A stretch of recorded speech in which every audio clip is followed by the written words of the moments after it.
Qu'est-ce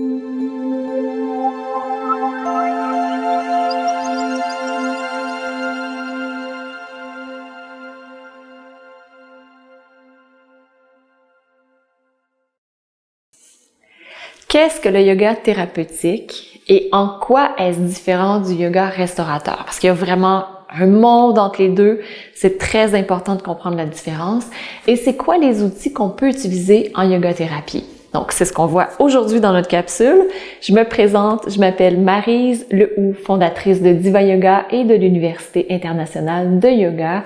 C'est un grand bonheur de vous accueillir aujourd'hui dans cette vidéo. Je vais avoir la chance de vous présenter la yoga thérapie que je découvre avec Lokana Sans Regret dans le cadre de la formation professorale de yoga thérapie et c'est wow! Vraiment, je m'attendais pas à ça. Donc, je vais vous en parler parce que j'ai la chance d'avoir l'expérience directe de ce qu'est la yoga thérapie. C'est très, très, très, très vaste.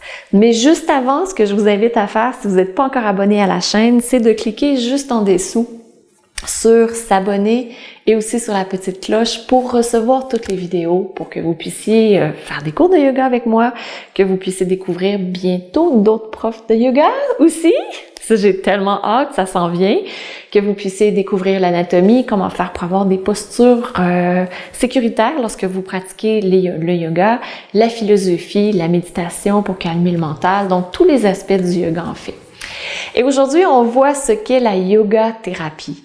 Donc, la yoga thérapie, son efficacité a été démontrée comme soin complémentaire dans le traitement de certaines maladies.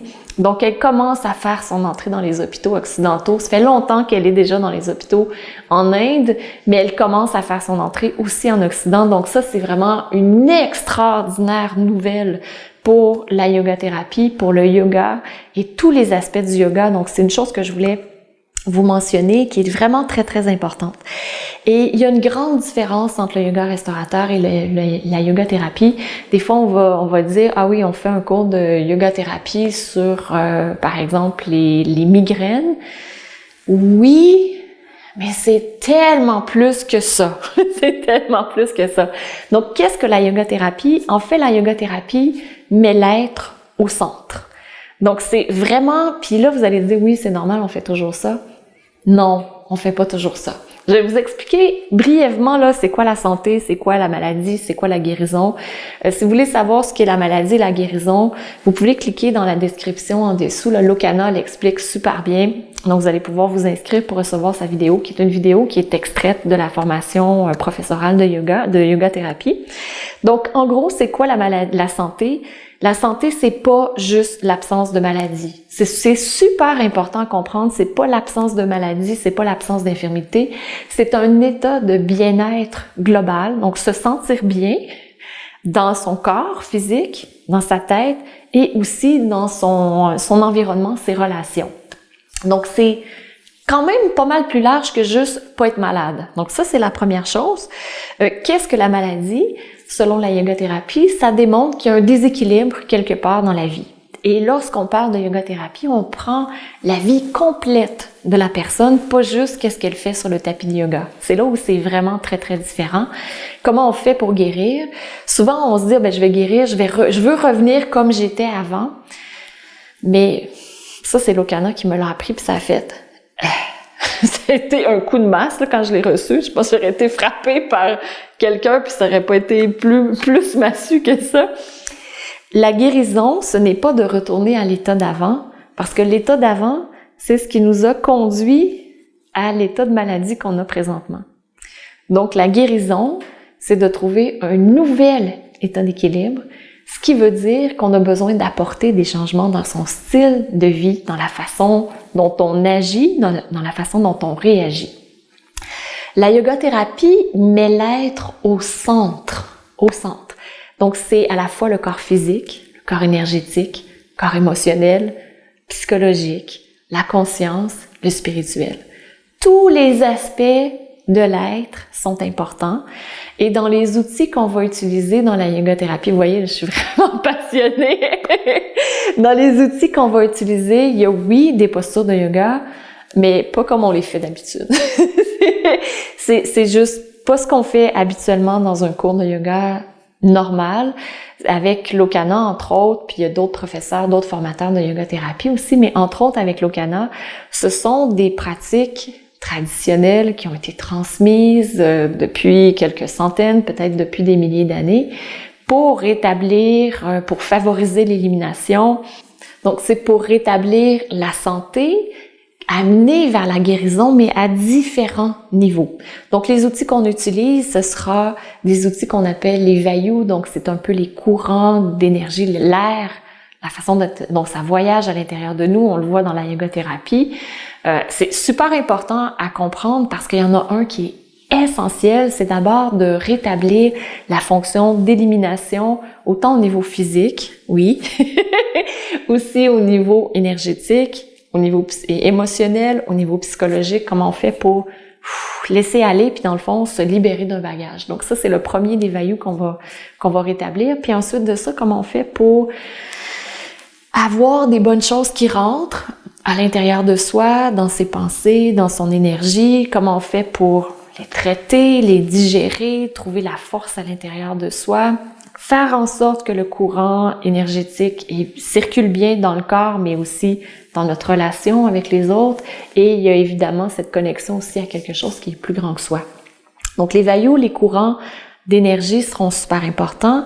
Le Raja Yoga sera un outil qui est utilisé. L'alimentation, les postures de yoga, les mudras, la réflexion sur soi, c'est super important, apprendre à se connaître. Juste pour faire un petit lien avec quelque chose dont j'ai déjà parlé, je pense que c'était dans un Facebook Love ou un YouTube Love, les personnes qui vivent les plus longtemps ou les endroits où il y a le plus de centenaires sur la Terre, l'une de leurs 5 caractéristiques, c'est oui, ils vivent dans des beaux endroits puis ils mangent pratiquement juste végétarien, des grains entiers et tout, mais ils ont cette capacité de s'observer et de se connaître. Donc ça, c'est un élément qui est super important, puis c'est quelque chose qu'on fait également en yoga thérapie. Donc c'est vraiment un travail en profondeur lorsqu'on parle de yoga thérapie sur tout ce qui nous compose, nous. Tout. Il n'y a aucun aspect qui va pas là-dedans. Comme je vous l'ai dit, j'ai parlé des avantages pour chacun. Donc, celui-là, un des super avantages, c'est que ça nous permet réellement de retrouver la santé ou encore d'améliorer notre santé. Au plan physique, oui, peut-être, mais beaucoup au niveau émotionnel, psychologique, spirituel, c'est des éléments qui sont super importants. Le grand désavantage, selon moi, c'est qu'il n'y a pas beaucoup de profs de yoga thérapie. C'est assez récent comme discipline ici en Occident parce que c'était quelque chose qui était pas venu encore jusqu'à nous. On est plutôt allé vers les styles de yoga physiques, donc ce qui est parfait. Mais maintenant, ça commence à prendre de la place parce que nous, comme étudiants, on sait qu'on n'est pas juste un corps physique. Maintenant, on le vit, puis on a besoin de cet élément de plus qui vient toucher à tous les aspects. Donc, c'est l'une des raisons pourquoi nous, à l'Université internationale de yoga, on a décidé d'avoir une formation de prof pour la yoga thérapie, pour qu'il y ait davantage de professeurs de yoga thérapie et qui puissent amener ce travail en profondeur qui se fait chez les élèves. Un autre désavantage, c'est que c'est un travail en profondeur. Donc, pour les gens qui cherchent juste un quick fix, quelque chose qui va, tu sais, je fais telle chose, puis paf, c'est fait, c'est réglé, on n'en parle plus. C'est pas la yoga thérapie. C'est vraiment pas ça. Parce que ça va aller en profondeur, ça va enlever ce qui a plus besoin d'être, donc des vieilles racines qui, alors que le tronc est mort peut-être, mais ça va permettre d'enlever ces vieilles racines pour qu'on puisse recommencer à avoir cet aspect de croissance qui existe. Donc, et vraiment aller vers qui on est vraiment. Donc, en ce moment, la yoga thérapie fait son entrée. Il y a certains hôpitaux qui sont des pionniers. Puis, évidemment, là, mon souhait le plus cher, c'est que ça prenne de plus en plus d'ampleur. Je vous ai déjà parlé que l'un des buts, des objectifs de Diva Yoga, de l'Université internationale de yoga aussi, c'est de rejoindre plus de 10 millions de personnes à vivre dans la santé, dans la sérénité et aussi en amour avec soi. Puis, je pense que en allant dans les hôpitaux, c'est quelque chose qui peut se faire. C'est pas juste moi là qui fait tout ça, c'est les profs de Diva Yoga, les profs de l'université également. Donc, C'est vraiment magnifique parce que je me dis que ma vision pourrait un jour se réaliser et ça, c'est vraiment beau. Une dernière petite chose aussi que je veux mentionner par rapport à ça, lorsqu'on parle de guérison de maladies, lorsqu'on parle de traitement, c'est souvent combiné, donc il y a un partenariat qui se fait entre le monde médical occidental et la yoga-thérapie et je trouve que c'est vraiment beau parce que il y a du bon à aller chercher à la fois de la part de notre système médical qu'on a présentement et également de la yoga-thérapie et de la prévention pour le futur. Donc, c'est vraiment de toute beauté. Donc voilà, c'est ce que je voulais vous partager pour la yoga-thérapie. J'espère que vous avez apprécié. C'était notre dernière vidéo sur le sujet des différents styles de yoga. Et j'aimerais beaucoup savoir, pour cette vidéo en particulier, qu'est-ce que vous avez appris, qu'est-ce que vous avez aimé, qu'est-ce que vous retenez de la yoga-thérapie. Donc vous pouvez l'écrire juste en dessous dans les commentaires. Un grand merci pour votre partage. C'est toujours un grand bonheur de vous lire. Et j'espère aussi que cette série vous a appris à connaître les différents styles de yoga. Puis peut-être aussi à apprendre à vous connaître vous pour découvrir qu'est-ce qui est le plus approprié. Parce qu'en fait, en bout de ligne, c'est ça. Qu'est-ce que vous avez besoin si vous fermez les yeux, que vous vous connectez à vous-même? De quoi avez-vous besoin ici maintenant comme style de yoga? Et si je fais le pont avec Krishnamacharya qu'on a vu au tout départ, Krishnamacharya, toute sa vie, il a enseigné à la personne qui était devant lui, il a adapté son yoga, puis pas juste les postures, mais il a adapté tout son yoga selon la personne qui était devant lui. Et avec la yoga-thérapie, c'est un peu comme si on faisait la boucle, on y rajoute le Raja Yoga aussi, donc c'est wow! C'est vraiment wow! Donc, si vous voulez m'écrire un petit commentaire comment vous avez aimé la série au complet, ce serait super apprécié. Donc, je vous remercie énormément pour votre attention, votre présence. Vous faites un pouce vers le haut. Merci pour le faire.